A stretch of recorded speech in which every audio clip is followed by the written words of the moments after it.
Hi friends, welcome back to സുവേഴ്സ് kitchen. നമ്മളിന്ന് ചെയ്യുന്നത് വിഷു സ്പെഷ്യൽ ഒരു പഞ്ചാമൃത പായസമാണ്. അപ്പോൾ എങ്ങനെയാണ് സ്പെഷ്യൽ പായസം തയ്യാറാക്കുന്നതെന്ന് നോക്കാം. അപ്പം നമ്മളുടെ വിഷു സ്പെഷ്യൽ പഞ്ചാമൃത പായസം ഉണ്ടാക്കുന്നതിന് വേണ്ടി ഒരു പാൻ അടുപ്പിൽ വെച്ച് ചൂടായി വന്നപ്പോൾ അതിലേക്ക് പായസപ്പരിപ്പാണ് ചേർത്ത് കൊടുക്കുന്നത്.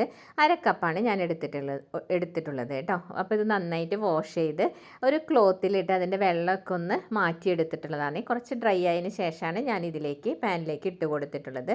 ഇതിപ്പോൾ ദാ ഒരു റെഡിഷ് കളറിലേക്ക് ആയി തുടങ്ങിയിട്ടുണ്ട്. അപ്പോൾ ഈ പാനിൽ നിന്ന് ഇതൊന്ന് മാറ്റി കൊടുക്കാം.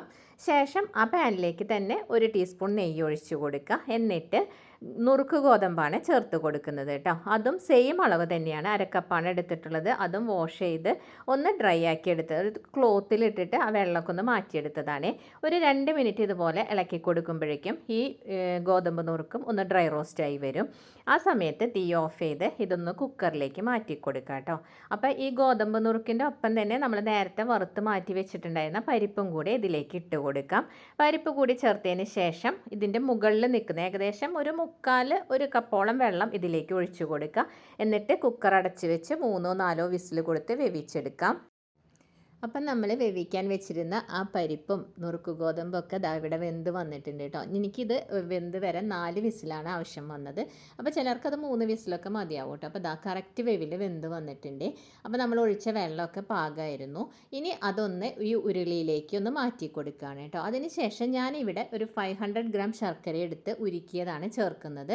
നിങ്ങൾക്ക് കൂടുതലായിട്ട് മധുരം പായസത്തിന് വേണമെന്നുള്ളവർ 600 ഗ്രാം അല്ലെങ്കിൽ 700 ഗ്രാം ശർക്കര ഉരുക്കി ചേർക്കുന്നതായിരിക്കും നല്ലത്.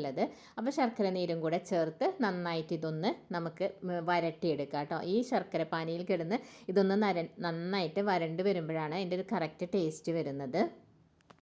അപ്പോൾ നമ്മളുടെ ശർക്കര നീരിൽ കിടന്ന് ഇതൊക്കെ നന്നായിട്ട് വരണ്ട് വന്നിട്ടുണ്ട് കേട്ടോ. ഈ സമയത്ത് ഇതിലേക്ക് തേങ്ങാപ്പാൽ ചേർത്ത് കൊടുക്കുകയാണ്. 2 തേങ്ങ പിഴിഞ്ഞ പാലാണ് ഞാനിവിടെ എടുത്തിട്ടുള്ളത്. 2ാം പാലും 3ാം പാലും ഒരുമിച്ചാണ് ഞാൻ എടുത്തിട്ടുള്ളത് കേട്ടോ. നിങ്ങൾക്കിത് സെപ്പറേറ്റ് ചെയ്ത് ആദ്യം 3ാം പാലിൽ വേവിച്ചതിന് ശേഷം 2ാം പാൽ ചേർക്കണം എന്നുള്ളവർക്ക് അങ്ങനെയും ചെയ്യാം. ഞാനിപ്പോൾ ഒരുമിച്ചാണ് അത് എടുത്തിട്ടുള്ളത്. ഈ പാലിൽ കിടന്ന് ഇത് നന്നായിട്ടൊന്ന് വറ്റി വരട്ടെ. അപ്പോഴേക്കും നമുക്കിതിലേക്ക് വേണ്ട പഞ്ചാമൃതം റെഡിയാക്കി എടുക്കാം. ഇനി നമുക്ക് പഞ്ചാമൃതം തയ്യാറാക്കാം. അതിനുവേണ്ടി ഞാനിപ്പോൾ റോബസ്റ്റോ പഴമാണ് എടുത്തിട്ടുള്ളത്. നിങ്ങളുടെ കയ്യിൽ ചെറുപഴം ഉണ്ടെങ്കിൽ ചെറുപഴമാണ് ഏറ്റവും നല്ലത് കേട്ടോ. പാളയംകുടം പഴമാണെങ്കിൽ കൂടുതൽ നല്ലതായിരിക്കും. അപ്പോൾ ഈ പഴം എടുത്തിട്ട് ഇതുപോലെ നല്ല പഴുത്ത പഴം നോക്കി എടുക്കണേ. ഫോർക്ക് വെച്ചിട്ട് ഇതുപോലെ അങ്ങ് ഉടച്ചു കൊടുക്കാം. അതിനുശേഷം ഇതിലേക്ക് 4 ഡേറ്റ്സാണ്, ഞാൻ വലിയ ഡേറ്റ്സാണ് എടുത്തത്. അത് കാരണം 4 എണ്ണം എടുക്കുക. ചെറുതാണെങ്കിൽ ഒരു 5-6 എണ്ണമൊക്കെ എടുക്കുക കേട്ടോ. അതും ഇതിൻ്റെ കൂടെ ഇങ്ങനെ ഉടച്ചു കൊടുത്തതിന് ശേഷം ഗ്രേറ്റ് ചെയ്ത 2 അച്ച് ശർക്കരയാണ് ചേർത്ത് കൊടുക്കുന്നത് കേട്ടോ.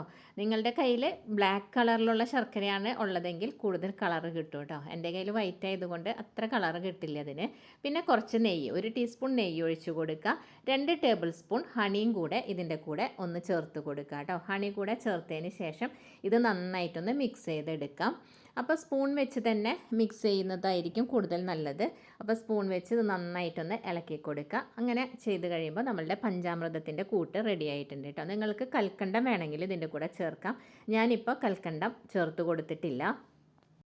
ഇപ്പം നമ്മളുടെ പായസം ചെറുതായിട്ടൊന്ന് കുറുകി വന്ന് തുടങ്ങിയിട്ടുണ്ട് കേട്ടോ. ഈ ഒരു പാകത്തിൽ നമ്മളിപ്പം തയ്യാറാക്കിയെടുത്ത പഞ്ചാമൃതം ഇതിലേക്ക് ചേർത്ത് കൊടുക്കുക. അത് ഒരുപാട് കുറുകി വരാൻ വേണ്ടി വെയിറ്റ് ചെയ്യരുത് കേട്ടോ. കുറച്ച് ലൂസായി ഇരിക്കുന്ന പാകത്തിൽ തന്നെ ഈ പഞ്ചാമൃതം ചേർത്ത് കൊടുക്കുക. കാരണം അത് ചേർത്ത് കഴിയുമ്പോൾ കുറച്ചും കൂടി അത് കുറുകി വരും.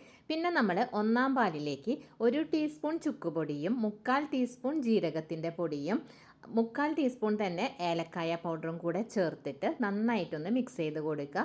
അതിനുശേഷം ഈ 1ാം പാല് നമ്മൾ തയ്യാറാക്കിയ ഈ പായസത്തിലേക്ക് ഒഴിച്ചു കൊടുക്കുക കേട്ടോ. ഫ്ലെയിം കുറച്ച് വെച്ചിട്ട് ഒഴിച്ചു കൊടുക്കുക. 1ാം പാൽ ഒഴിച്ചതിന് ശേഷം ഒരുപാട് തിളയ്ക്കേണ്ട ആവശ്യമൊന്നുമില്ല. ജസ്റ്റ് അതിൻ്റെ ഒരു തിള വന്ന് തുടങ്ങുന്ന സമയത്ത് തന്നെ നമുക്ക് തീ ഓഫ് ചെയ്ത് കൊടുക്കുക കേട്ടോ. അപ്പോൾ നമ്മൾ ഈ 1ാം പാൽ ഇതിലേക്ക് ഒഴിച്ചിട്ട് ഒന്ന് നന്നായിട്ട് മിക്സ് ചെയ്ത് കൊടുക്കുകയാണേ. ഇങ്ങനെ മിക്സ് ചെയ്ത് ഒരു 5 മിനിറ്റ് ആകുമ്പോഴേക്കും തന്നെ ചെറുതായിട്ട് ഇങ്ങനെ ബബിൾസ് വന്ന് തുടങ്ങും കേട്ടോ. ആ സമയത്ത് നമുക്ക് തീ ഓഫ് ചെയ്ത് കൊടുക്കാം. അതിനുശേഷം നിങ്ങൾക്ക് ഇതിനകത്തേക്ക് അണ്ടിപ്പരിപ്പ് മുന്തിരിയൊക്കെ വറുത്ത് ഇട്ട് കൊടുക്കാം. അപ്പോൾ ഇതൊന്ന് തിളച്ച് വന്ന സമയത്ത് അതിലേക്ക് ഒരു നുള്ള് ഉപ്പ് ചേർത്ത് കൊടുത്തിട്ടുണ്ട്. നമ്മൾ ശർക്കര ചേർത്ത് ചെയ്യുന്ന ഏത് പായസത്തിലും ഇതുപോലെ കുറച്ച് ഉപ്പ് ചേർത്ത് കൊടുത്താൽ വളരെ നല്ലൊരു ടേസ്റ്റ് കിട്ടും കേട്ടോ. അപ്പോൾ ബബിൾസൊക്കെ വന്ന് തുടങ്ങിയപ്പോൾ ഞാൻ തീ ഓഫ് ചെയ്ത് കൊടുക്കുകയാണേ. എന്നിട്ട് ഞാനിപ്പോൾ ഇവിടെ അണ്ടിപ്പരിപ്പും അതുപോലെ തന്നെ മുന്തിരി മാത്രമേ വറുത്തിട്ടിട്ടുള്ളൂ. നിങ്ങൾക്ക് ഇതിൻ്റെ കൂടെ തേങ്ങാക്കൊത്ത് കൂടെ വേണമെങ്കിൽ ചേർത്ത് കൊടുക്കാം കേട്ടോ.